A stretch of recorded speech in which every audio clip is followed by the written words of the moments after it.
자, 거기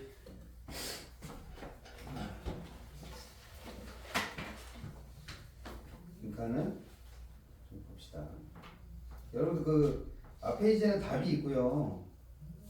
여기 생긴 게 답이에요, 답. 이제 여기 생긴 게 답이고, 요 뒤에 보시면 이렇게 빈칸형이 있어요. 그래서 이걸 이따가 지금 요거는 이제 원장님이 예전에 만들어 놓으신 거라서 요 자료는 집에 가셔서 이제 채워 오시면 돼요. 이미 한 사람들도 있고 막 안 한 사람도 있고 막 그래서 그냥 했으니까 교과서 작품이 4작품밖에 없잖니. 그래서 4개만 정리하시면 될 것 같아요. 정리하시면 되고 남은 거는 그때 얘기한 대로 문제를 지금 풀어보면 맞기도 하고 틀리기도 하고 왔다 갔다 하거든요. 이번 주 피드백은 다 끝났어요? 네? 뭐가 필요해요? 수요일에 하는 거. 필요해요? 피드백. 클리닉. 그거 다 끝났. 용어가 학원마다 다 달라가지고. 이번 주 한 거지. 내가 준 그 문제집도 푼 거죠, 문제. 그거 말고 선생님 이거 주셔서 이거 빈칸 먼저 채우고 풀라고 하셨는데 시간이 없어서. 그럼 집에 가서 해보시면 되지.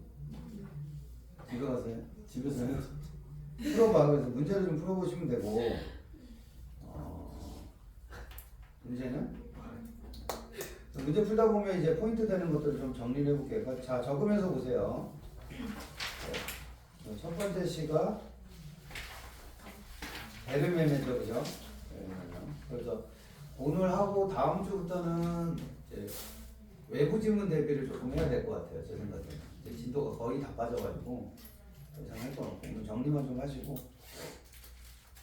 자, 연필 드신 거 적으면서 보세요. 자, 지난번에 설명한 것 중에 포인트가 베르메면은 사색적이다라는 표현이 나와. 사색이 뭐예요? 사색이 뭔지 몰라? 내가 뭔가를 깊이 생각해 본다는 뜻이고, 사색이라는 시는, 사색적인 시는 보통 뭘 동반하냐면 깨달음을 동반하게 돼 있어요. 그죠? 그러면 내가 뭘 깊이 생각하다가 깨닫는 시를 무슨 적이라고도 해요?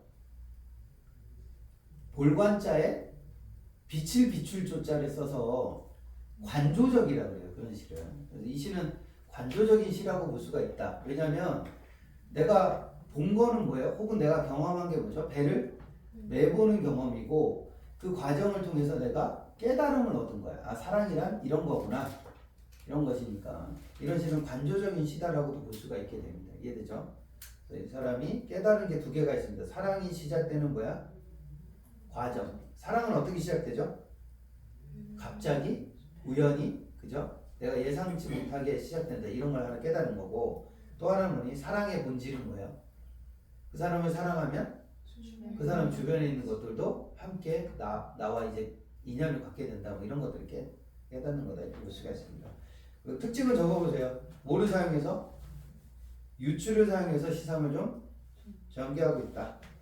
그 다음에 소재의 상징적 의미를 부여했다는 게 무슨 말이야? 소재의 상징적 의미를 부여했다. 그러니까 어느 걸 상징하냐? 오른쪽에 그 2번 핵심 2에 있는 애들이 다 상징으로 보시면 돼요. 그죠?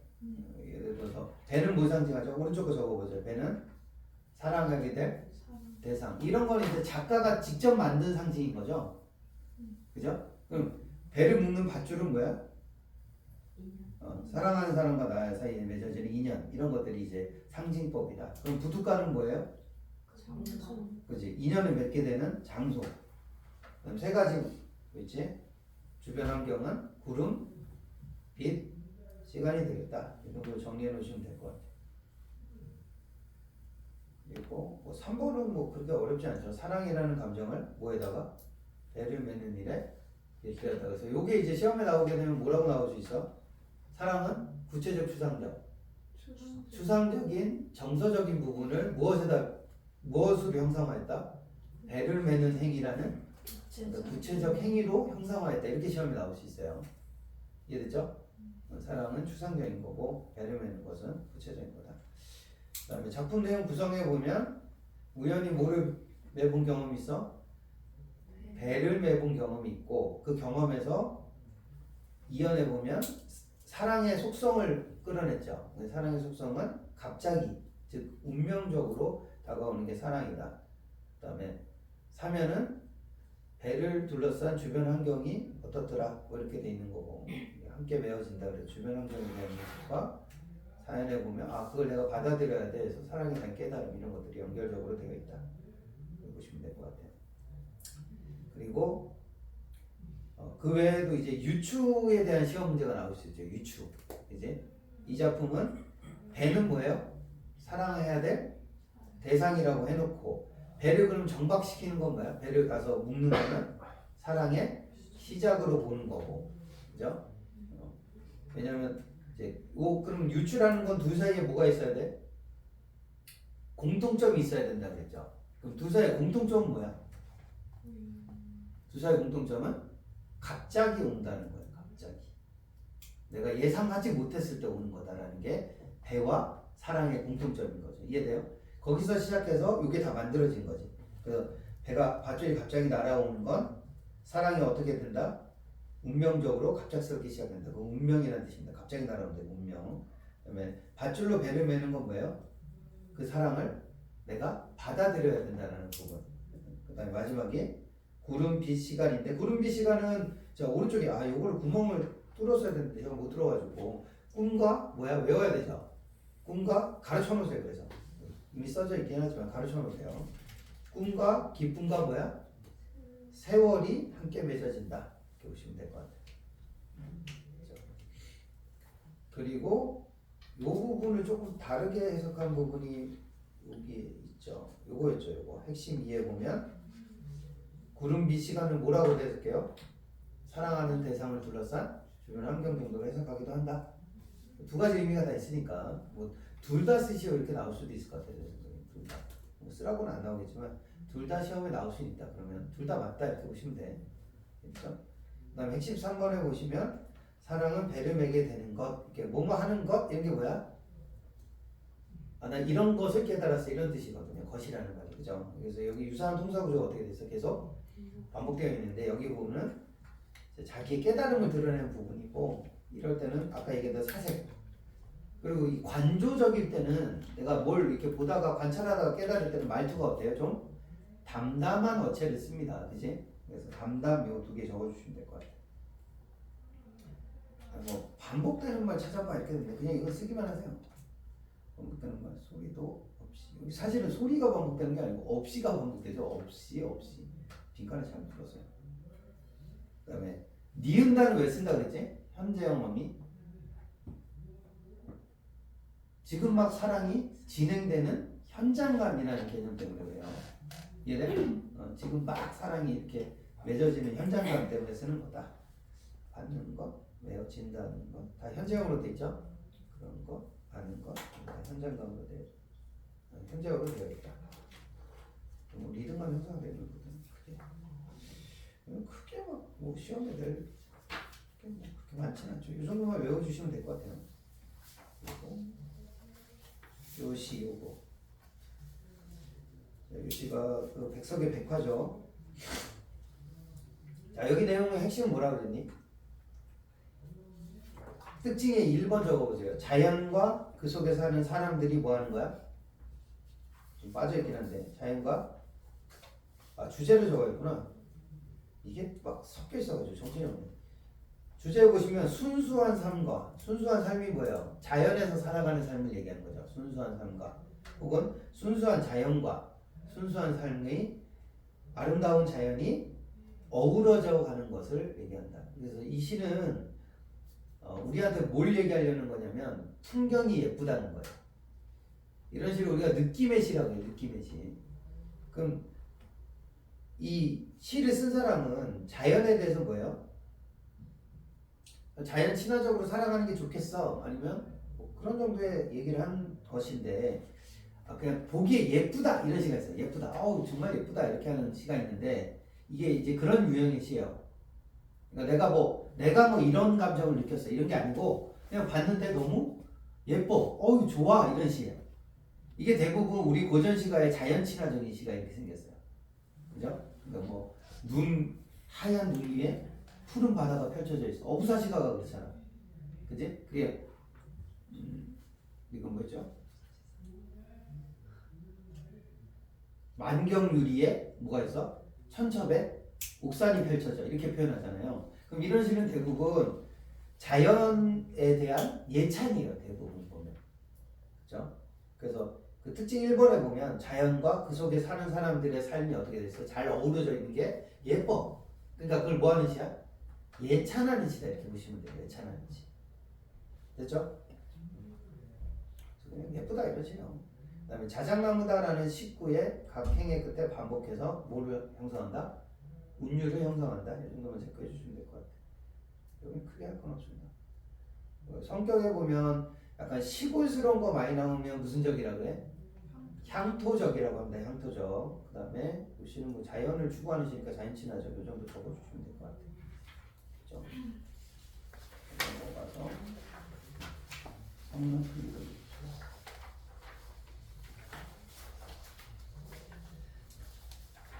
자, 성남풀립은 거기 빈칸에 적어보시면 현대 수필이죠. 수필. 그리고 이 수필도 어때요? 자기 경험을 통해서 뭐한다? 네, 깨달음을 얻습니다. 혹시나 학교에서 수필하고 시를 복합으로 낼 수도 있는 경우도 있으니까 공차 정도는, 그죠? 공통점이 좀 있는 시라 수필이라서 이 정도 섞어서 보셔도 될 것 같아요. 그래서 이 시도, 이 수필도, 자꾸 시네요. 이 수필도 사색적이죠. 그죠? 사색적이고 관조적인 태도가 있다 할 수 있는 수필이에요. 이 수필도. 그죠? 그다음에 보통 수필을 교훈을 서술하는 갈래라고 그런다. 그래서 교훈적이다. 이렇게 보시면 될 것 같고 제자는 그 뭐가 옳은 경험? 뭐 풀도 좀 적어주시고 이거 어려운 거 없고 주제에 보면 뭐에 대한 인간 중심적 사고에 대한 성찰과 반성인데 선생님 성찰이 반성 아니에요 이럴 수 있다고 했죠. 성찰이 모두 성찰이라고 그런다고? 사색하는 것도 성찰이에요. 그러니까 성찰은 두 종류가 있어요. 반성하는 성찰이 있고 뭐가 있어? 사색하는 성찰이 있어요. 그럼 이 작품 같은 경우는 뒤에가 반성이 있으니까 이 앞에 있는 성찰은 무슨 성찰을 얘기하는 거야? 사색한다라는 뜻의 성찰이에요. 사색적인 성찰. 그러니까 아까 사색한다는 게 깊이 생각한다 이런 뜻이라고 그랬죠. 그죠? 그래서 풀독의 옳은 경험을 통해서 생각을 깊이 해보니까 자연이 뭐 할 만했다. 화를 낼 만했다에 대한 깨달음을 얻었다. 뭐 이런 내용으로 보시면 될 것 같아요. 이 같은 경우는. 성찰과 반성을 보시면 될 것 같고 그 다음 특징 가보시면 글쓴이의 경험을 통해 인식의 변화가 있다. 이런 걸 우리가 시 같으면 시상이 전환됐다 이렇게 얘기했는데 이게 수필이기 때문에 인식 전환이 있다 이렇게 봅니다. 인식 전환. 인식 전환이 있다 좀 보여드릴게요. 인식 전환은 이따 보기로 하고 자, 작품의 구성은 처음에는 자연의 본성에 대해서 인식하고 중간에 풀떡에 올라서 경험을 하게 되고 약을 먹지 않고 풀떡 이거 뭐 쓸 거 없고 자 여기입니다. 이거 아까 이게 포인트예요. 핵심 1위 그래서 풀떡에 오르기 전에는 나는 고추밭가 있는 자풀은 뭐하다고 생각해요? 필요가 없다고 생각했다. 이건 확실하게 내가 무슨주의적 관점에서 인간 중심 또는 이기주의적 관점에서 사고를 했었다는 걸 보여주는 부분이 여기에 드러나 있다. 이해되죠? 그래서 풀 이렇게 막 베버리려고 했는데 그러다가 풀독이 올랐어요. 옳은 경험을 한 이후에는 자풀도 인간과 동등하게 해치려고 하면 뭐 할 수도 있다. 그거에 대해서 반발할 수 있다. 그죠? 그래서 그 반발의 결과로 뭐 된 거야? 내 풀독이 올랐구나를 깨달았다. 그래서 그럴 수 있어? 그럼 인정할게. 그래서 이 사람이 인정한 결과로 뭐 했니? 약을 먹지 않기로 하고 어떻게 고치기로 해요? 이거를 자연에 맡겨서 고치겠다. 내가 자연스러운 치유, 자연치유라고 그러죠. 자연치유에 맡기겠다고 한 거는 생각이 바뀌었다라고 볼 수가 있는 거예요. 그죠? 그래서 이걸 무슨 주의죠? 이타주의 또는 생명존중 또는 뭐라고도 할 수 있어요? 자연물을 인간과 무엇의 대상으로 본다? 동급의 대상으로 보겠다 이런 뜻입니다. 이제 동일하게 대응하겠다. 그래서 여기 밑에 보시면 이 사람이 깨달은 자연스럽다의 의미는 뭐야? 두 가지가 있죠. 자연물은 어디에 개입하지 않는다.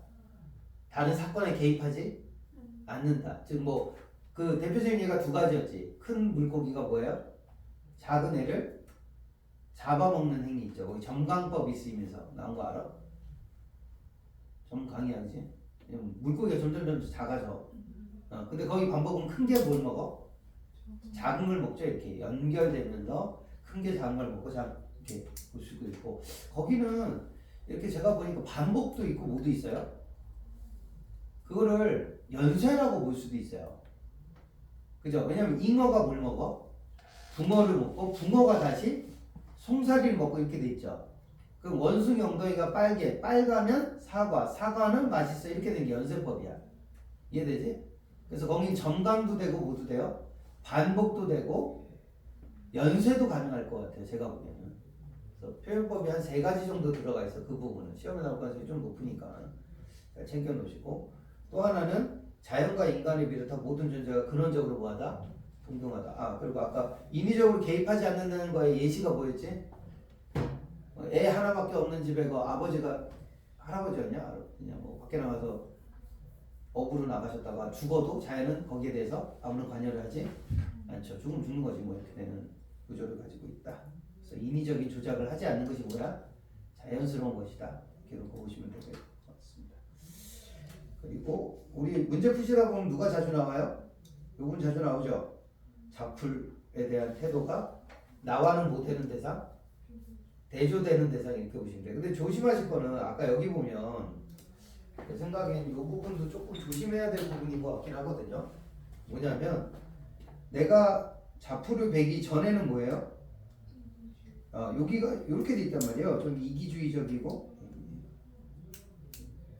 이기주의적이고 이런데 여기랑 유사관계를 형성한단 말이에요. 여기 이렇게 되고, 그죠? 그지? 이게 최종적으로는 어떻게 봐야 되는 게 맞냐면 이걸로 보는 게 맞아요. 이렇게 보면, 그죠? 이렇게 보면 무슨 관계를 형성해요? 이렇게 보면 대조적인 관계를 형성한다고 맞는데, 이렇게 보면 유사관계를 형성한다 이렇게 할 수도 있어요. 혹시나 좀. 근데 그렇게 나온 문제는 한 번도 지금 본 적은 없습니다. 본 적은 없어요. 본 적은 없는데 혹시나 시험 문제에 풀독이 오르기 전에는 농부와 유사한 사고를 가지고 있었다, 가치관을 갖고 있었다, 이렇게 틀린 말은 아니에요. 이해되시죠? 가능은 할 것 같은데 아직 그렇게 시험 문제를 낸 적이 없는 것 같아서 참고적으로만 보시면 되겠다. 이 기준이 어디냐에 따라 다르다. 근데 그거 없이 그냥 풀독이 오르기 전후로 하는 말이 없으면 어떻게 돼요? 대조로 보는 게 맞겠다. 이해되시죠? 보시면 될 것 같고, 글쓴이는 전체적으로 어떻게 돼야 돼요?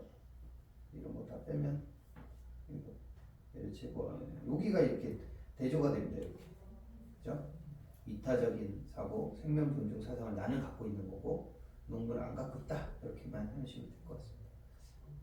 그렇죠? 병원을 찾지 않은 이유도 시험에 나올 만하죠.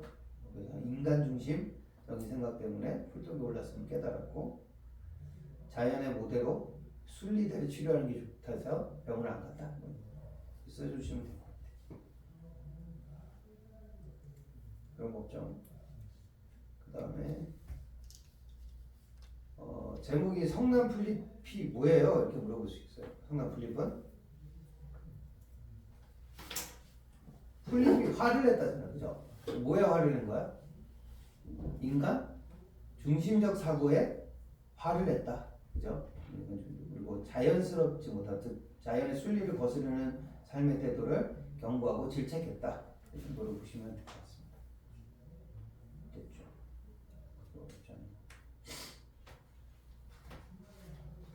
그리고 여기 뒤에 오공옥의 등불 좀 시켜봐요.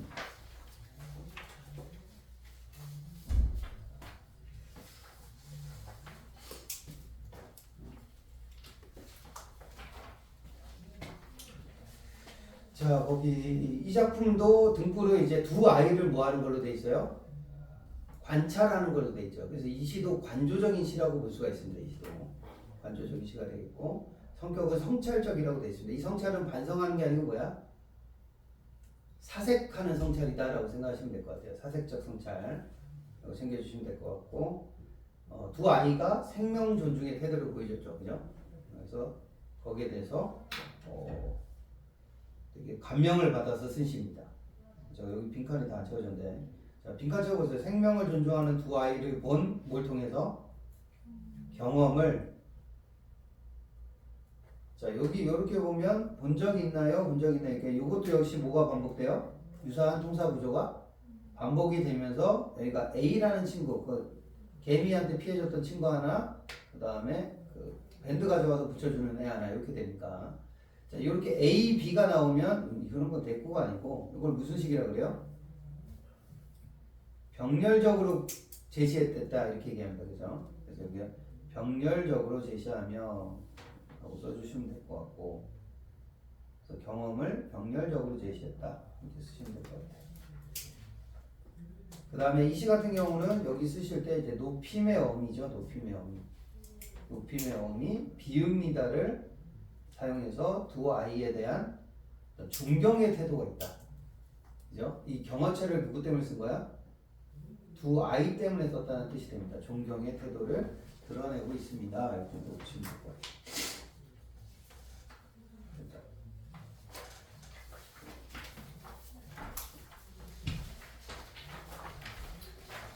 그리고 어부사시사를 좀 봅시다.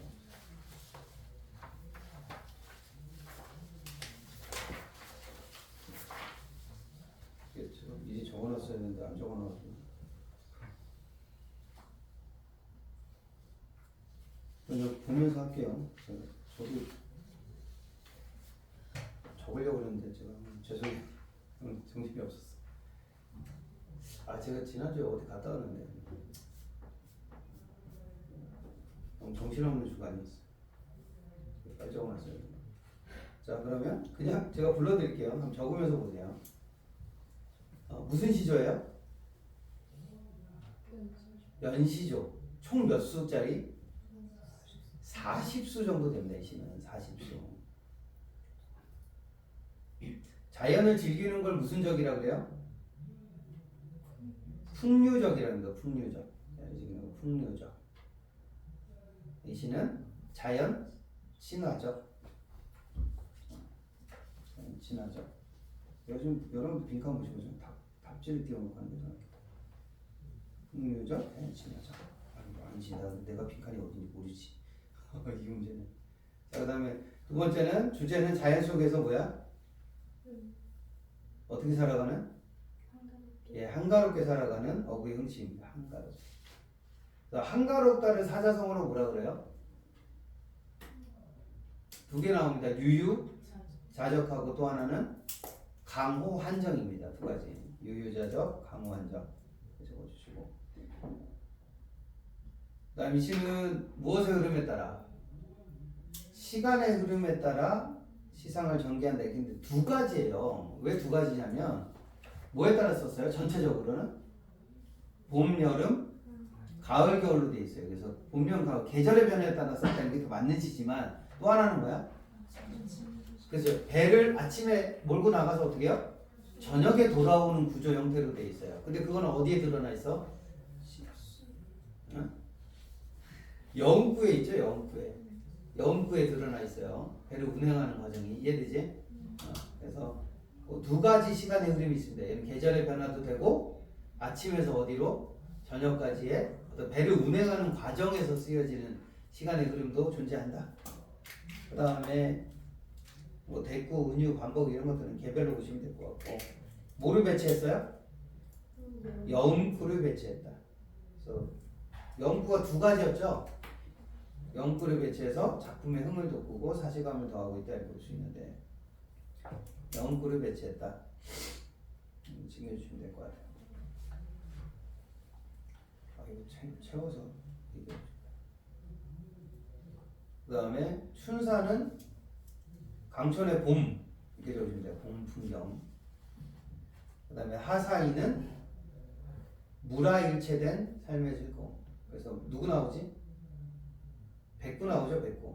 그죠? 그 다음 추사이는 속세를 떠나 사는 즐거움. 네, 동사사는 아름다운 경치에 대한 뭐예요? 예찬이 되겠습니다. 그래서 기억나시나 모르겠는데 자연이 아름답다라는 거를 뭐로 표현했었어요? 선계, 불계, 또 하나는 뭐야? 만경률이 천처복산으로 표현했다 이렇게 보시면 돼요. 그죠? 그래서 하나는 비유적인 표현이죠. 만경유리는 앞에 펼쳐진 게 뭐야? 마치 만평에 펼쳐진 유리와 같다. 이건 바다를 나타내는 것이고. 그럼 바다는 얼어있다 안 얼어있다? 그럼 무슨 색깔로 봐야 돼요? 만경유리는? 만경유리는 파란색으로 보셔야 돼요. 바다는 파라니까. 그래서 색채감이라는 게 있는 단어야. 그지? 그다음 뒤에 산은 뭘로 돼 있어요? 천첩에 옥산으로 돼 있는데 이거 옥은 무슨 색?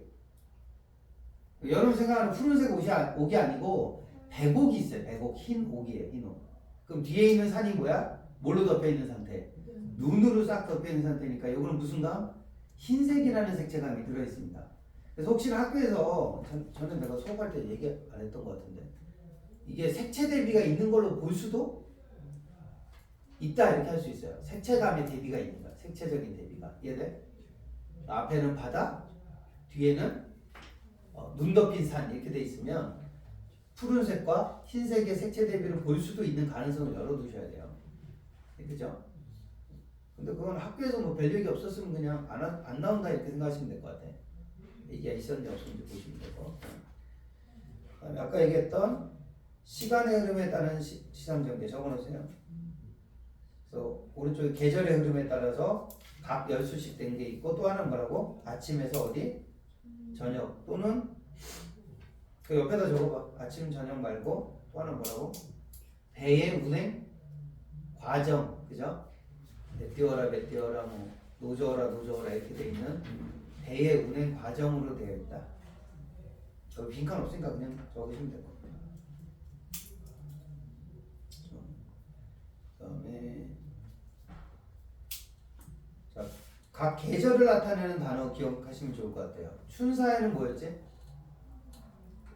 온갖 꽃이 되겠습니다. 온갖 꽃이 되겠고 하사는 3개 있어요. 뭐예요? 하사 3개? 연잎, 청양잎, 녹사의 3개가 되겠습니다. 연잎, 청양잎, 녹사의. 그 다음에 추사는 계절감이 아니고 아예 계절을 말하는 게 하나 들어있죠. 가을. 또 하나 뭐야? 풍요를 나타내는 살찐 고기가 되겠습니다. 살찐 고기. 네. 가을 살찐 고기. 그다음 겨울인 동사는 눈하고 또 하나 뭐예요? 눈하고 천척옥수한 보시면 돼요. 뒤에 거 보세요. 죄송해요. 이거 제가 적었어야 했는데.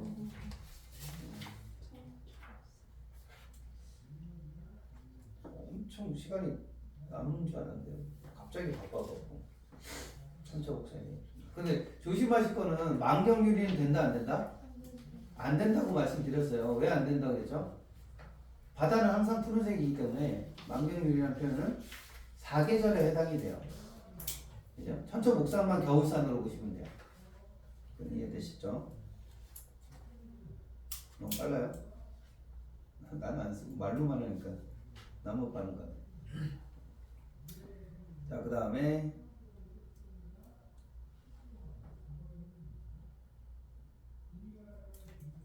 자, 핵심 3번 봅시다. 무심한 백구는 내가 쫓는 것인가 제가 쫓는 것인가 이렇게 돼 있어서 이건 자연치나 주객일체 또는 뭐라 그래? 예, 무라일체가 되겠습니다. 무라일체. 자연치나 주객일체, 무라일체. 그리고 인간을 돌아보니 더욱 좋다라고 했을 때 요거는 뭘수록 더욱 좋다는 건 강호안정하고 안분지족이긴 한데 저는 좀 생각이 좀 달라요. 이건 강호안정 안분지족 말고 하나를 더 적어 놓으시면 속세와 뭐 되고 싶다? 단절되고 싶다는 뜻을 갖는다는 게 더 커요. 왜냐면 속세가 멀면 좋겠다 이런 표현을 쓰기 때문에 속세와의 단절 이렇게 적어 놓으시면 돼요. 속세와의 단절. 그래서 오늘 아래쪽 내려와 보시면 맞죠? 그죠? 속세를 뭐해서? 거기 밑줄 속세를 벗어나라는 표현을 씁니다. 속세를 벗어나. 속세를 벗어나. 자연과 합의를 추구하고 한가롭고 소박하게 살고 싶어 한다. 챙겨주시면 될 것 같아요. 됐죠. 그 다음에 또 정리해야 되실 거 뭐 있니? 영구. 그럼 뱉더라 뱉더라 닫들어라 닫들어라 이어라 이어라. 이게 뭐부터? 아까 얘기한 대로 아침에 뭐예요? 출항하죠. 그 저녁에 귀향하는 걸로 돼 있어요. 그래서 출항에서 뭐까지? 귀향까지의 시간의 흐름을 보여준다. 혹은 시상의 흐름이 오는데 내가 보면 시간의 흐름에 따라 됩니다. 출항했다가 귀향할 때까지의 시간의 흐름에 따라 영구가 배치되어 있다. 이렇게 보시면 될 것 같고, 혹은 배 운행 과정으로도 볼 수가 있습니다. 자, 이 영구의 기능은 뭐라 그랬지? 시상의 흐름을 그치 유기적으로 연결해 준다 이렇게 돼 있어요. 전체 작품 유기적으로 연결하는 기능이 있다. 그다음에 지국총 어사와는 소리가 두 개죠. 지국총 뭐예요? 찌꺼덩이라는 소리를 뭐로 표현한 거? 한자로 표현한 거예요. 한자로. 그죠? 지국총이라는 거는 찌꺼덩을 한자로 표현한 거니까 이건 노 젓는 소리가 되겠습니다. 이건 노 젓는 소리. 어사와는 뭐예요? 어부들이 외치는 소리예요.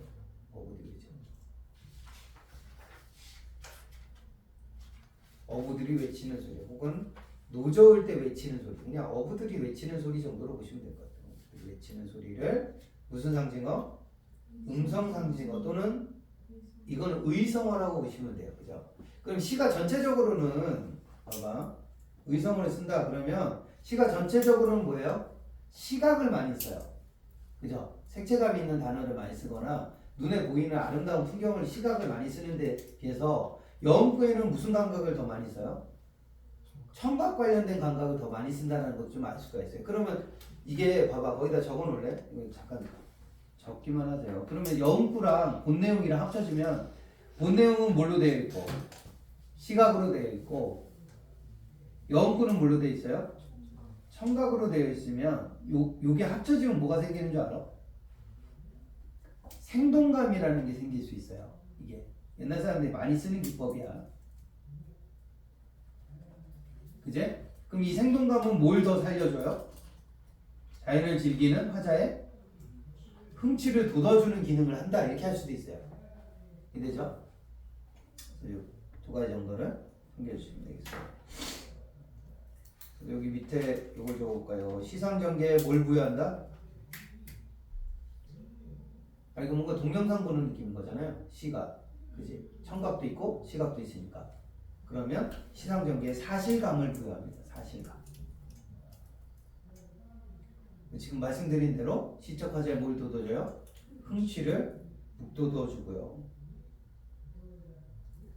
그리고 지난번에 얘기했지만 이게 원래는 시조는 뭐가 없어야 돼? 영구가 없는데 그래서 평시조의 흐름에 뭘 준다? 변화를 준다. 그래서 시적 분위기를 좀 살려준다. 영구 최근에 하셨다고 그래요. 암기가 잘 되겠죠. 원장님하고 했잖아. 문제를 풀어오라고 그랬더니 빈칸을 하고 계시면 내가 할 게 없잖아. 저는 이제 다음 주에 아예 다른 걸 좀 해야겠습니다. 외부 지문을 그 학교에서 어부사시가에 대한 얘기가 또 다른 얘기는 없어요. 그냥 프린트만 나눠주고 끝난다. 그럼 4개인 거죠? 교과서 4개? 추가된 거 4개. 아예 안 받았어? 어부사시사가 추가가 됐대요. 4개인가가. 왜 여기는 이렇게 수업이 느려? 그냥 다 끝났지 벌써. 여기 다 끝났대요. 끝났다니까. 그래서 다행히 뭐 한 명이 빨리 나가는 사람이 있어서 덕분에 정보가 빨리 들어오니까. 그래서 4개가 들어왔대요. 그래서 제 생각에 8개에서 끝낼 수도 있겠다. 안 줬으면 전문을 다 보는 게 맞는데 줬으니까 안 봐도 되겠죠. 그리고 저거 아직 안 줬어요? 어? 야, 우리 그만 얘기해. 저거 안 줬어요? 뭐야? 난장이가 수홍하는 장고. 네, 지금 날개 떠는 수가 패스 그게 마지막이었어요. 그래요? 네. 안 할 생각인가? 아니 난 아직 시간이 많이 남았지.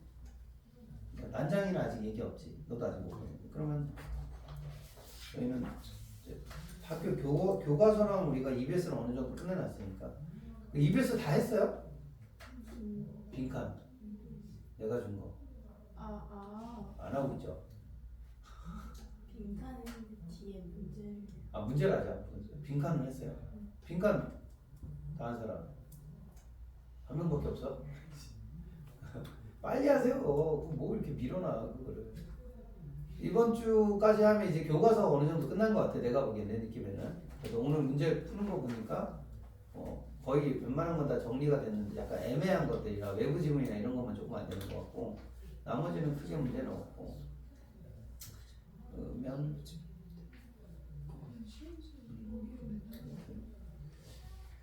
혹시 나올 수 있는 외부 지문 대비를 조금 하면 될 것 같습니다. 자, 그 다음에 뒤에 넘어가서 이거 적어보세요. 이거.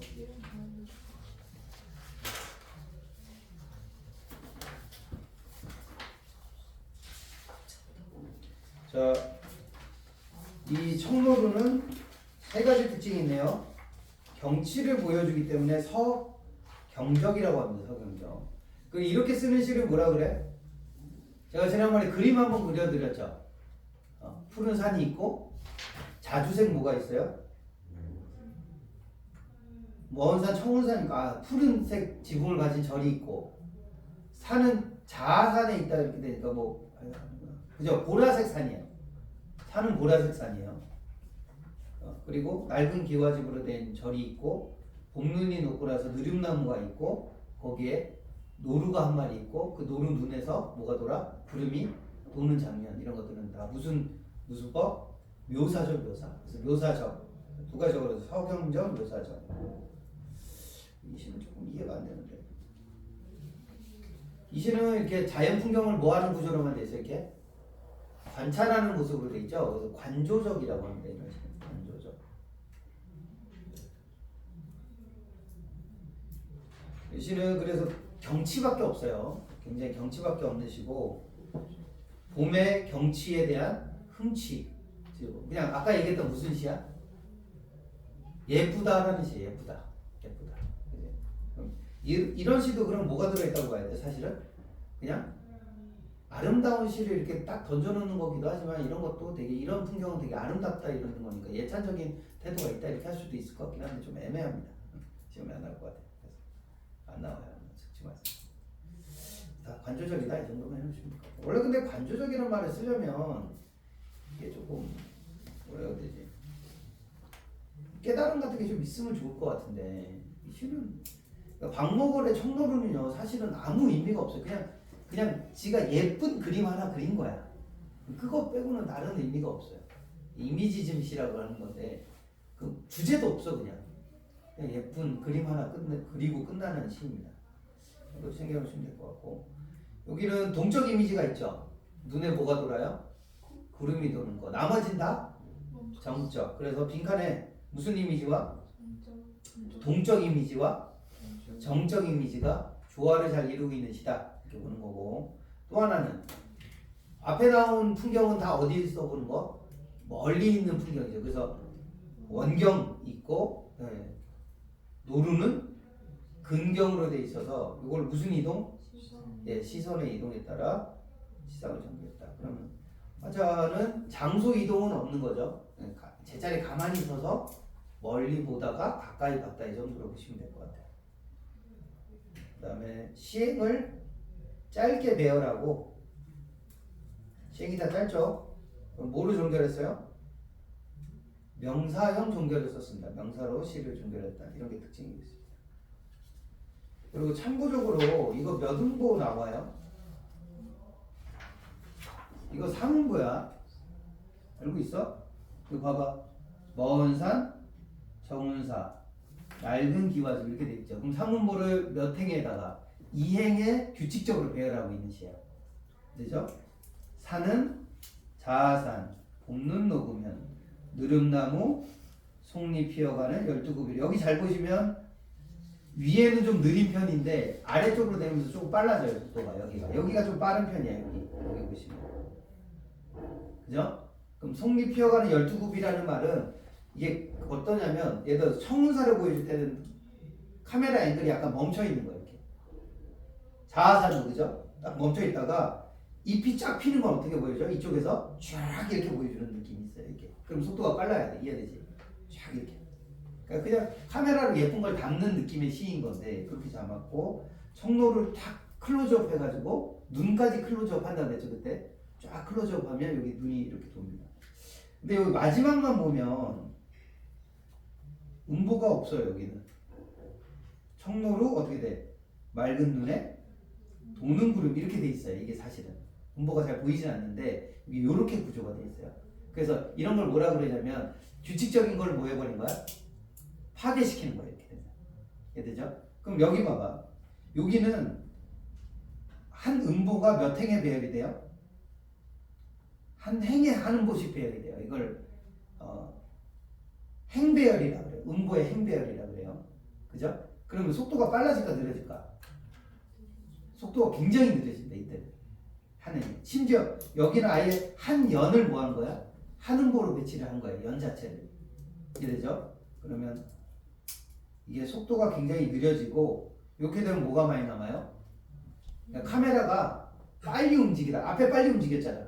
속잎, 피어가는 열두급이 쫙 이렇게 움직이다가 카메라를 갑자기 클로즈업 하면서 느리게 끝내는 거야. 이렇게 쫙 하면서. 그럼 뭐가 남아?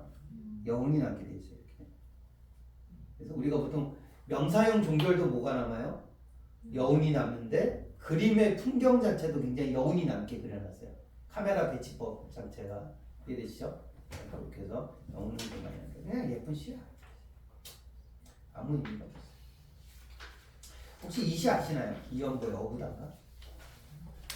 처음 봤어요. 이게 어부사시사가 나오면 세트로 나오는 시야 이 시. 요거는 잠깐 설명만 드릴게요. 이 중에 시음이 아니고 이거 오타나다. 실은 없으니라는 뜻입니다. 실은 죄송해요. 이거 오타납니다. 제가 그냥 어디서 긁어와가지고 붙인 거라서. 이 중에 시름이 없으니 시름이 왜 없죠? 이건 알고 계셔야 돼요. 고전 시가에서 옛날 사람들이 시름이 없는 이유는 뭐가 없기 때문이야? 욕심이 없기 때문이에요. 욕심이 없기 때문이에요. 때문에 시름이 없어요. 걱정이 없어요. 욕심이 있어야 걱정도 있는데 욕심이 없어요. 그지? 아니 생각해봐. 집을 사야지 하고 욕심이 생기니까 대출을 어떻게 받지? 이런 고민이 생기는 거 아니야? 이해되죠? 그래서 이 중에 시름 없으니 어부의 생애로다. 이 어부는 아까 얘기했던 뭐 우리가 보던 그 어부고 어부는 뭐의 대표적인 대명사라고 그랬죠? 어부는 무욕의 대명사예요. 무욕. 욕심 없는 자의 대명사고 실제로는 뭐죠? 이게 실제는 선비입니다. 선비. 양반이죠. 그래서 이 어부는 잘 봐. 선비가 뭐인 척 하는 거야? 어부인 척 코스프레 하는 거죠. 그래서 이걸 가짜 어부라고 그래요. 가짜 어부. 이 어부는 그래서 이걸 한자어로 가어웅이라고 합니다. 가어웅. 가짜 어부 늙은이라는 뜻이야. 그럼 이거는 실제로 자기가 뭐 물고기를 잡아서 먹고 산다는 뜻이 아니고 가어웅이라는 말은 삶의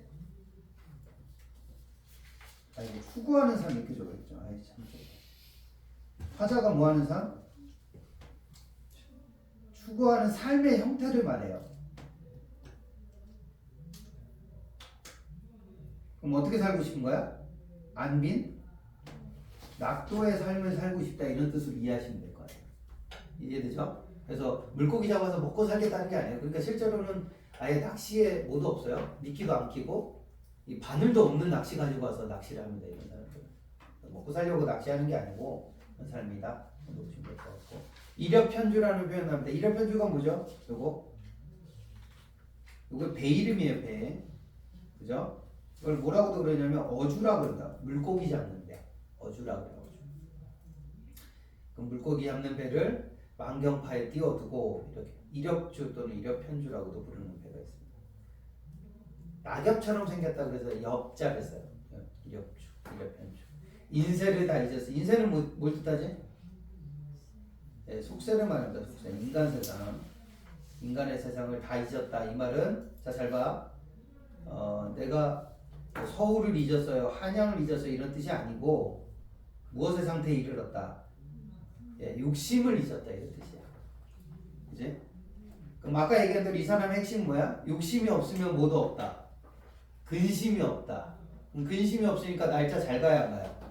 잘 가죠. 뭐만 하면 돼? 근심 없이? 자연을 즐기기만 하면 되는 거죠. 이해되시나요?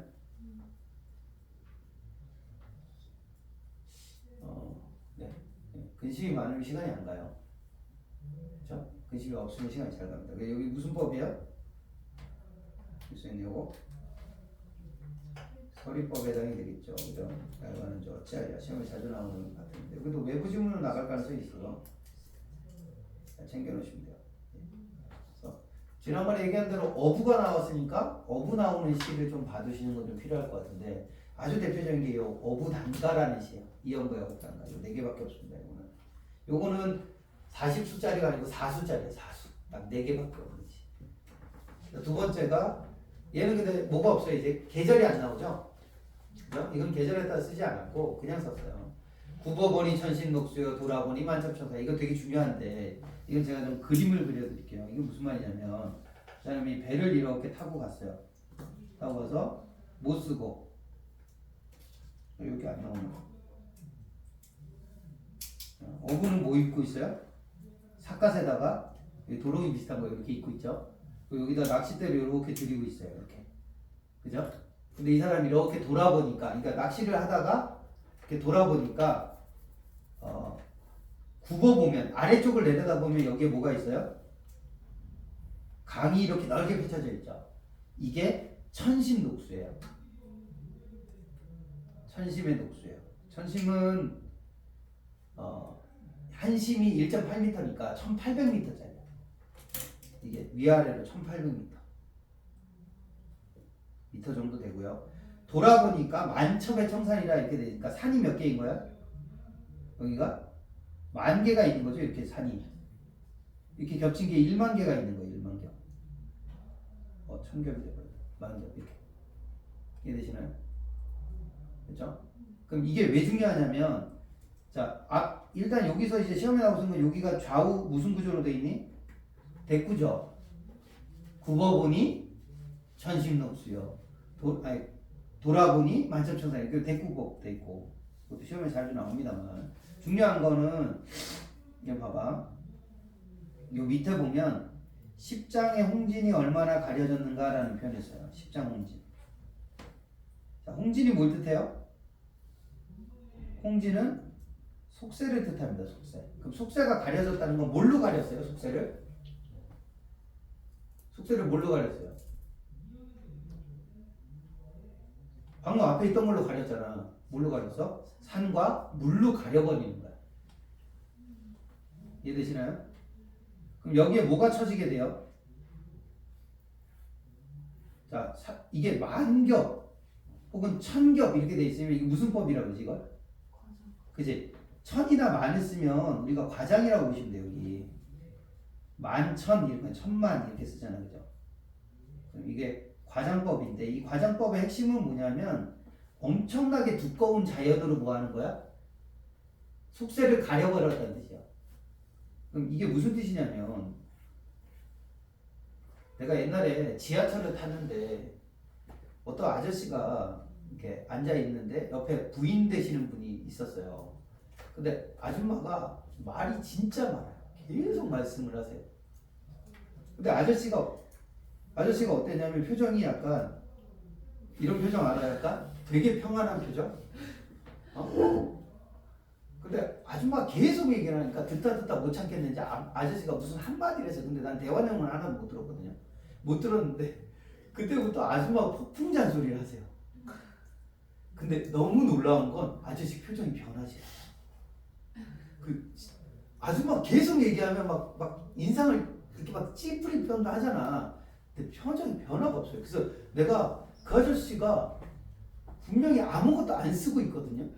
근데 여기에다 그거 알지 왜 이렇게 요새 이렇게 노이즈 캔슬링 기능 있는 이런 거 많이 쓰잖아.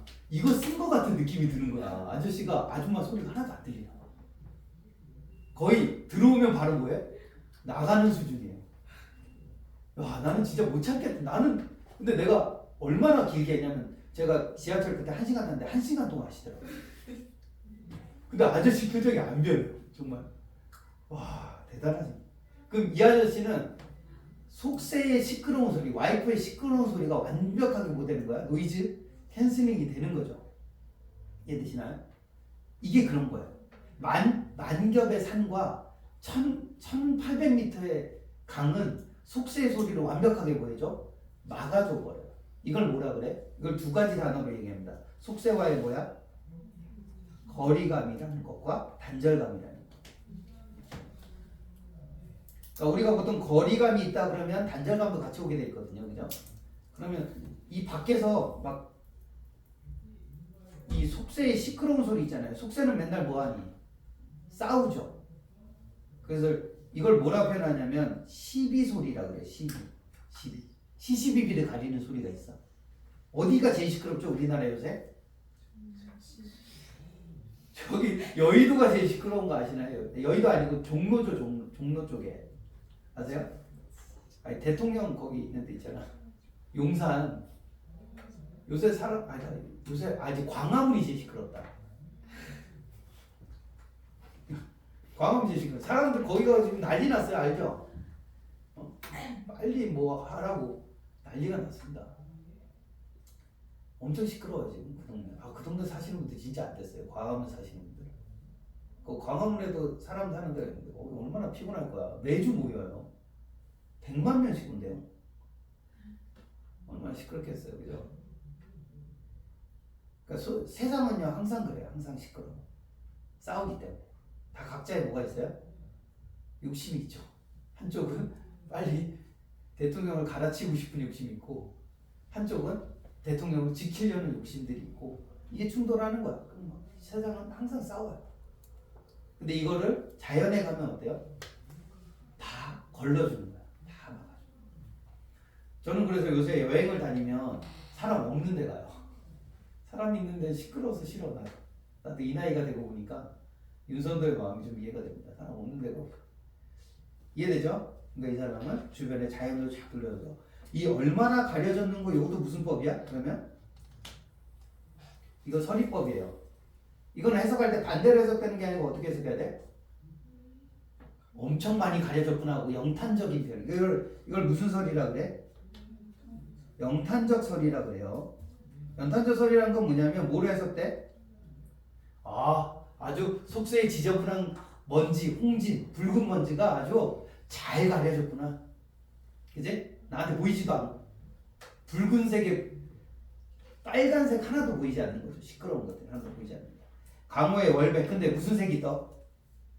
붉은색 먼지는 보이지 않는데 흰 달이 뜨는 거죠. 흰 달은 뭘 상징하니? 순수한 자연을 상징합니다. 그럼 더 좋아 안 좋아? 더 좋죠. 내가 추구하는 건 순수한 자연을 추구하는 거니까. 그러면 나는 더욱 뭐세요? 무심해지는 거죠. 자연 속에서 무라일체가 되면서 나는 완전한 무욕의 상태에 들어가게 된다. 이런 표현을 쓰게 됩니다. 되셨나요? 여기 보면 여기 무슨 대비로 볼 수 있어요? 여기는 붉은색.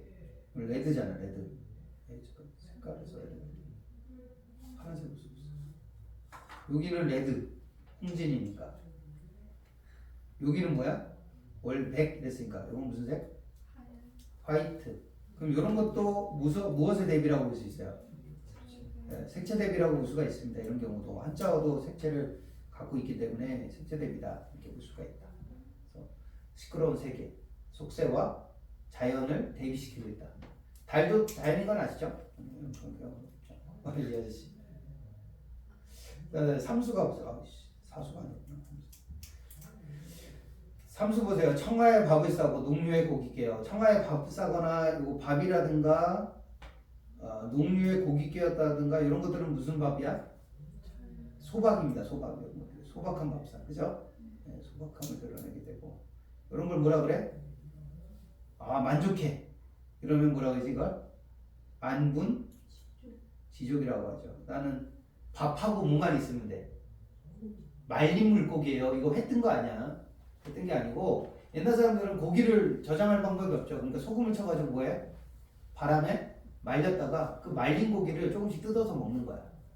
그러면 밥은 그냥 보리밥으로 돼 있는 주먹밥밖에 없어요. 그럼 주먹밥 한 입 먹고 고기 한 점 뜯어 먹고 이렇게 먹는 거야. 이게 뭔가 엄청 좋은 음식은 아니죠, 그죠? 굉장히 소박하게 검소하게 사는 거다. 노적화청의 뱀이어도 뭐 일반 청임이 나는 깨끗하게 산다 이런 뜻입니다. 청임이는 여기는 뭐 어느 분이 아실까? 이 말은 누구만 알아요? 나만 안다 이런 뜻이에요. 그럼 뭘 느끼는 거지? 야, 나처럼 깨끗하게 사는 인간은 나밖에 없어. 자부심 같은 걸 좀 느낀다 이렇게 볼 수 있어요. 이 부분은 되게 중요한데 여기 밑에 내려와봐. 봐봐. 산두에 한가로운 구름이 일고. 자, 일단 여기 잘 봐. 뭐가 걸려요? 구름이 한가로울 수 있어요? 한가로운 구름이 어디 있냐, 그죠? 그럼 한가로운 건 누굴까? 이건 나예요, 나. 그럼 무슨 기법이야 이게? 그쵸? 사실 감정 근데 감정이입을 안 쳐주고 고전 시가에서는 뭘로 봐? 내 감정과 자연의 감정이 뭐하다? 같다고 보는 거야. 잘 봐. 이거는 전제가 뭐가 돼 있어요? 이게 의인법으로 볼 수 있으니까 전제가 뭐냐면 자연물도 뭘 갖는다? 감정을 갖는다. 이걸 기반으로 깔고 있는 거야 이게. 그럼 자연과 내가 뭐야? 그죠? 우리 성난 풀잎이 그런 거잖아. 풀도 뭐 할 수 있어? 화낼 수 있어. 이렇게 보는 건 인간과 자연을 뭘로 봐? 동급의 대상으로 보는 거예요. 이해되시나요? 이게 무라일체예요. 이게 무라일체예요. 그래서 한가로움이 나와 같다 이런 뜻이에요. 그럼 나도 한가롭고, 그죠? 나도 한가로운데 누구도 한가로워? 자연물이 구름도 한가로운 거죠. 그럼 이거 같아진 거야. 이걸 뭐라 그래? 이걸 동화됐다고 그래요. 동화 또는 뭐라 그래? 무라일체라 그러는 거죠. 이해돼요? 그래서 화자가 지금 자연과 뭐 된 상태야? 동화된 상태입니다. 이해되죠? 또 하나는 여기 보면 백구도 우리 나왔던 거죠, 얘는. 그제? 이 백구는 여기 보시면 무심하고 다정하다 이렇게 되십니다. 다정하다는 건 여기서 가깝고 친하다 이런 뜻이고, 자연물들이 둘 다 뭘 갖고 있는 거야? 무욕의 상태에 있다 이런 뜻입니다. 그럼 무욕에 이른 건 누구도 그래요? 나도 그렇죠, 나도. 나도 그렇다 이런 뜻입니다. 나도 그렇다. 그러니까 이것도 역시 뭐가 돼요? 무라 일체가 되겠다. 여기 보면 이제 백구를 너라 불렀으니까 무슨 법? 등인법 이런 거 있고, 노는 거 보니까 뭐 풍류를 즐기고 싶다, 자연과 하나가 돼서 즐기고 싶다 이런 거가 되겠어. 그래서 원래 이게 사수에서 끝나야 되는데 희한하게 오수를 갔어요. 원래는 짝수로 끝나는 게 맞거든요. 제가 아까 사수라고 그랬잖아요. 이 작품 원래 사수에서 맞는데 오수를 굳이 썼어요. 내가 보니까 이거는. 왜냐면 이건 무슨 목적이야? 장안이 어디에 있어요? 장안은 원래 중국에 있는 건데 우리나라의 한양을 뜻한다고 보시면 돼요. 우리나라 사람이 장안이라 그러면. 그럼 한양 쪽을 돌아보니 북권은 뭐예요? 궁궐을 말해요. 그럼 한양에 있는 궁궐이죠. 그럼 거기 누가 계시니? 임금이 계시죠? 그죠? 자, 여기 천리 잘 봐. 여기 천리. 여기 천리는 물리적 거리야, 심리적 거리야? 여기 물리적 거리야. 자, 심리적 거리라는 건 무슨 뜻인지 아니? 싫다는 뜻이에요. 그럼 한양에 있는 궁궐 싫어 이러면 임금 싫어 이런 뜻이 돼요. 그럼 어떻게 돼요? 사약이 내려오죠. 죽어요. 그런 얘기는 하면 안 되고. 그럼 여기서 물론 좀 추상적인 거리야. 그 천리는 그냥 멀다는 뜻인데 이해되니? 근데 천년이라는 단어가 두 단어인 거 알아? 천이 실제 숫자를 할 때는 천년을 할 때는 띄었어요. 연이 의조명사라서 그때는 10,000 year라는 뜻이 돼요. 근데 그냥 천년을 붙여 쓴다는 것도 있어요. 천년 만년 살 것 같아 이렇게 말할 때 천년. 그건 무슨 뜻이야? 그냥 막연한 오랜 기간이라고 써요. 그러니까 여기서 천리 떨어져 있다는 건 막연히 멀다 이런 뜻이고 꼭 구체적인 수치를 얘기하는 겁니다. 근데 심리적 거리가 아니라 뭐야? 물리적으로 멀다 이런 뜻이에요. 물리적으로. 그러니까 임금으로부터 멀리 떨어진 거니까 이 사람은 지금 뭐와 있니? 유배 와 있거나 은퇴했거나 둘 중에 하나겠죠. 그죠? 와 있는 사람인데 어주에 누워신 듯 잊은 적이 있으랴? 그럼 뭐 누굴 잊지 않았다는 거야? 임금의 은혜를 잊지 않았다는 뜻이에요. 그럼 내가 임금께 은혜를 입었으면 뭐 해야 돼요? 갚아야 되는데 나는 이미 뭐 한 사람이야? 이제 정치에서 떠난 사람이야. 그러니까 내 시름 아니라, 내 걱정 아니라. 이거 조심해야 돼. 잘 봐. 여기서 내 시름 아니라는 건 무슨 말이야? 나는 이제 뭐 할 생각은 없어. 정치할 생각은 없어요. 그지? 그러니까 이게 무슨 말이냐면 내 시름 아니라는 건 나는 은퇴한 사람이야. 그러니까 나는 정치를 하진 않을 거야. 그지? 그러나 잘 봐. 그러나 걱정은 돼야 안 돼요? 걱정은 돼요. 그러니까 할아버지들 왜 이제 회사나 일선에서 물러나셨잖아요. 그냥 그래? 이제 얘도 우리 할아버지가 정치하다가 물러났어. 그럼 계속 뭐에 대한 관심은 있으셔요? 정치 관심은 있으세요. 근데 정치할 생각은 없으셔요. 나라 걱정하는 거예요. 나라 걱정. 충입니다. 충성심이고. 그럼 내가 안 하면 누가 할 거야? 이 제세연이 할 거라고 돼 있는데 제세연이 누구냐면 뒤에 오게 될 후손들을 말해요. 이해되시나요? 이 정도만 좀 이해해 주시면 되는 거. 그렇죠? 그래서 요거는 외부 지문 나올 가능성이 좀 있습니다. 이 작품 같은 경우는. 요거는 알아두시면 좋겠다. 뒤에 현대적으로는 그냥 보시면 되고. 자, 이생규 장전 보고 마무리 좀 해봅시다. 그래서 우리는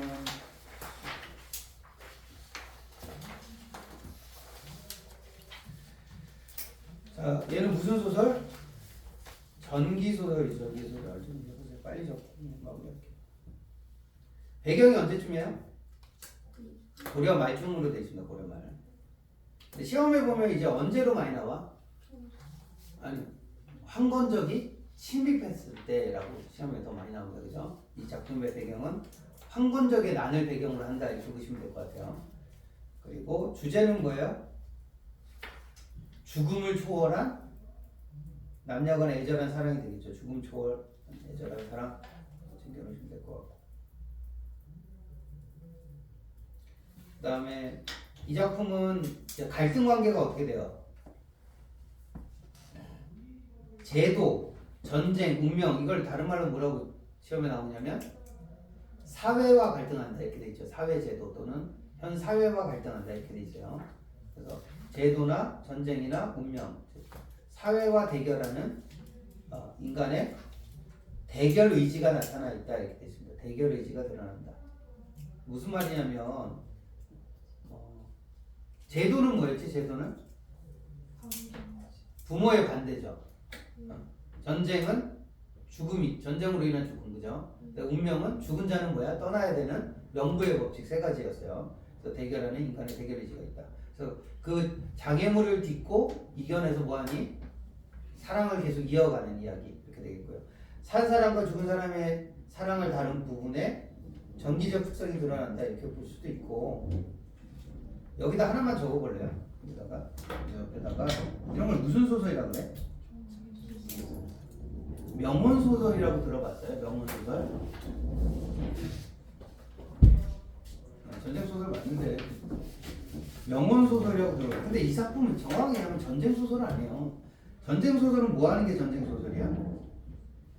주인공이 전쟁에 나가야 전쟁소설이죠. 아, 전기적 소설? 명언소설이 뭐냐면 그 옛날에 그런 거 있어요. 혹시 아시나 모르겠는데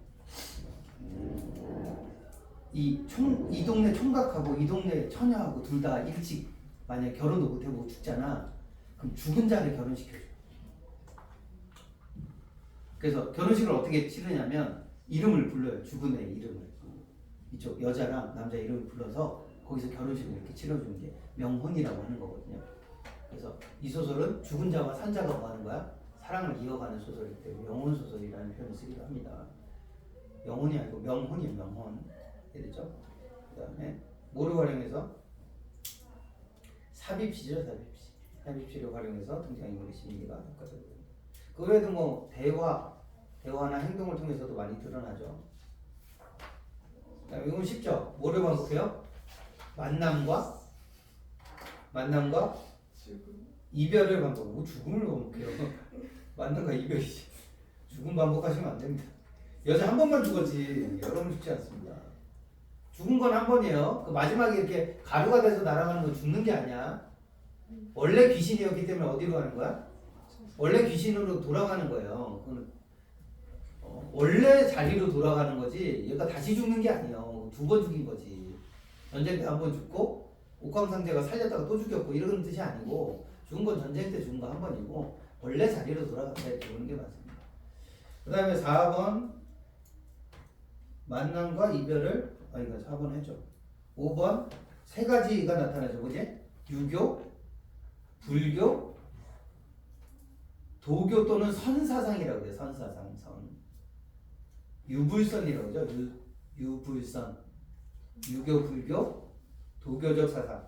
도교를 선이라고 그러죠. 선. 선사상이 혼재돼서 나타난다. 선.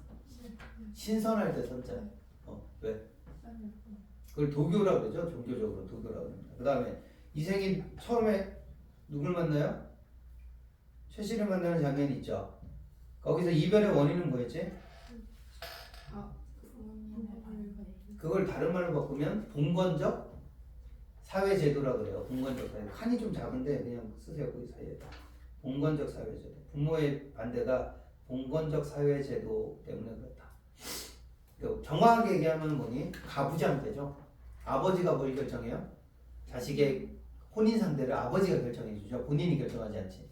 요즘은 그렇게 안 하잖아. 내가 원하는 사람 내가 데려가서 부모에게 허락을 구하는 구조지만 옛날에는 부모가 원하는 사람하고 결혼하는 거예요. 그래서 결혼하기 전까지 얼굴도 한 번도 못 보고 결혼하는 경우가 많았어요. 옛날에. 두 번째는 홍건적의 난이죠. 홍건적의 난. 홍건적의 난. 그래서 결혼을 했는데 홍건적의 난으로 이제 최 씨가 죽임을 당하게 되죠. 그래서 처음에 만났다가 부모 반대로 헤어졌다가 부모 반대를 극복하고 뭐예요? 결혼을 통해서 다시 만나게 되고 그 다음에 다시 죽음을 전쟁 때문에 죽게 돼서 또 헤어지게 되고 그죠? 그리고 세 번째 만나는 건 이생과 최 씨가 제외한 거는 죽음을 극복하고 다시 만나게 되죠. 그죠? 죽음을 극복하게 되고 마지막은 뭐 때문에 헤어지게 돼요?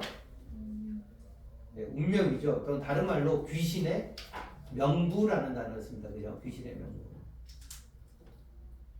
명부의 법칙이라고도 하죠. 아시죠? 두 개 다 적어놓으세요. 귀신의 명부. 귀신을 관리하는 뭐가 있어요? 책이 있죠. 그 귀신의 명부인데 거기에 이름이 적히면 이 세상에 있으면 안 되는 건데 그걸 명부의 법칙이라고도 합니다. 그것 때문에 그렇더라. 자, 그리고 넘어와서 최 씨의 성격 및 가치관도 시험에 자주 나오겠죠. 적극적이고 뭐야? 진취적인 애정관을 가지고 있다. 적극적이고 진취적인 애정관을.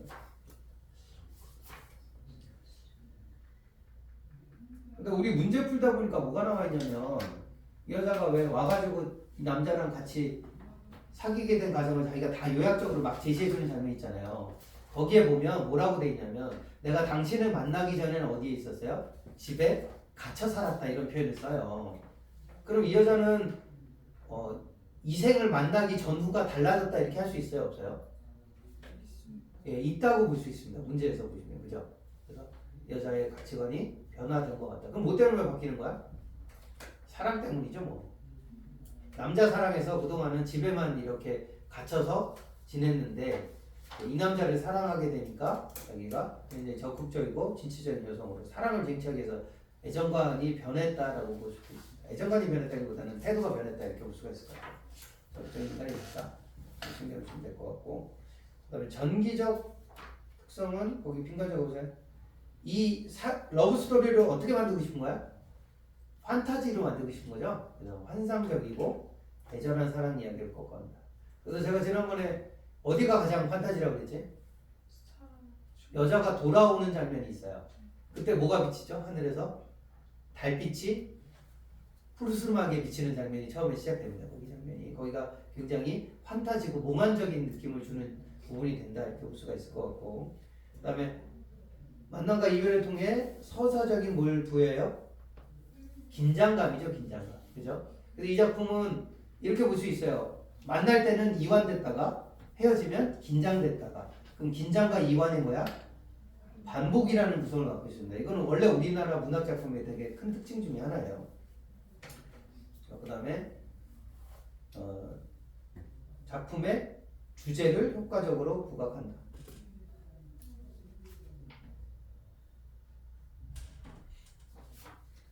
이게 작품의 주제를 부각시킨다는 게 뭐조차 뛰어넘는 사랑인 거예요?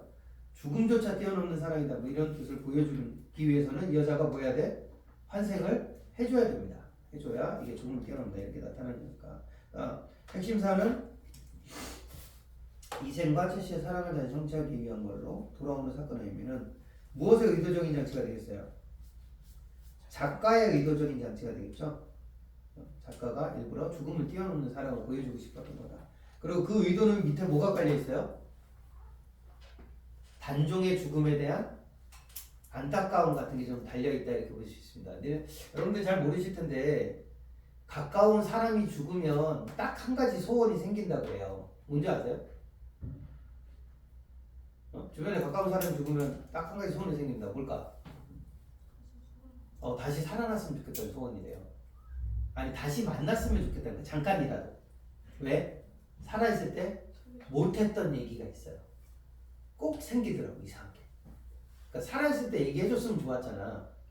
그죠? 예를 들어서 뭐 친한 친구랑 싸웠어. 근데 너무 극단적인 얘기인가? 걔 갑자기 갔어. 유학을 가든 뭘 가든 그죠? 유학을 가면 다행이죠. 그냥 카톡으로 얘기하면 되는데 얘가 죽어버렸어. 근데 나는 뭘 못한 상태예요? 사과를 못했어요. 화해를 못했어요. 그러면 친구의 귀신이라도 다시 돌아오면 화해라도 하고 싶은 게 사람 마음이라는 거지. 이해되시나요? 근데 김시습은 누구한테 얘기를 하고 싶을까? 죽은 단종이에요. 그래서 최씨가 누굴 뜻한다고 그랬지? 단종을 의미한다고 그랬죠? 그죠? 그래서 아마 자기 소원을 여기다 반영한 거야. 최씨가 살아오듯이 누구도 살아왔으면 단종이 살아와서 다시 임금으로 섬기고 싶은 마음이 약간 반영돼 있다라고 볼 수가 있겠죠. 의도적인 장치가 될 것 같고요. 자, 이승과 저승의 경계를 허물고 죽음도 초월하여 두 사람을 만나고 있다. 어려운 얘기는 아닌 것 같습니다. 그래서 아까 얘기했던 대로 부당한 뭐에 대한 현실에 대한 저항의식이 있다 이렇게 되는데 겉으로는 뭐에 대해서 저항하는 거예요? 겉으로는 전쟁에 대한 저항이에요. 그죠? 외국의 침입이 너무 잦았던 거에 대한 비판의식이 좀 반영되어 있다 이렇게 볼 수가 있을 것 같습니다. 학교에서 조기한 책초점 한 거예요. 간단하게 빈칸책으로 끝낼게요. 시가 그거 잊어버리시면 안 돼요. 이생규장전도 그렇고 조위안의 최척전도 그렇고 다 뭘로 쓰였어? 한문으로 돼 있어요. 원래 우리가 보는 건 그 한문을 뭐 해놓은 거야? 번역해놓은 작품인 거고 실제로는 한문 소설이죠. 한문 소설. 한글 소설 아닙니다. 최초의 한글 소설은 지금 뭐 홍길동전으로 알려져 있긴 합니다. 성격은 우연적. 그 다음에 최척전은 좀 사실적으로 그려져 있다 이렇게 볼 수가 있습니다. 야, 너 안 가도 되냐 오늘? 가야 돼. 그럼 다 끝났어요. 자, 미안해. 선생님께 너무 죄송하네. 임진왜란, 정유재란을 배경으로 하고요. 이상가족의 고통과 가족애를 드러내는 것이 최척전이 되겠습니다. 이 작품도 역시 뭐가 반복돼? 만남, 이별, 재회의 과정이 반복되는 작품으로 되어 있습니다. 그리고 또 공통점은 뭐예요? 실제 전쟁을 배경으로 했다는 측면에서 그걸 겪은 백성들의 고통을 사실적으로 표현했다는 작품이다. 보시면 그렇고 여기도 참고적으로 오경이라는 여자가 나오는데 그 오경이도 최 씨와 비슷하게 굉장히 적극적인 여성으로 그려져 있습니다.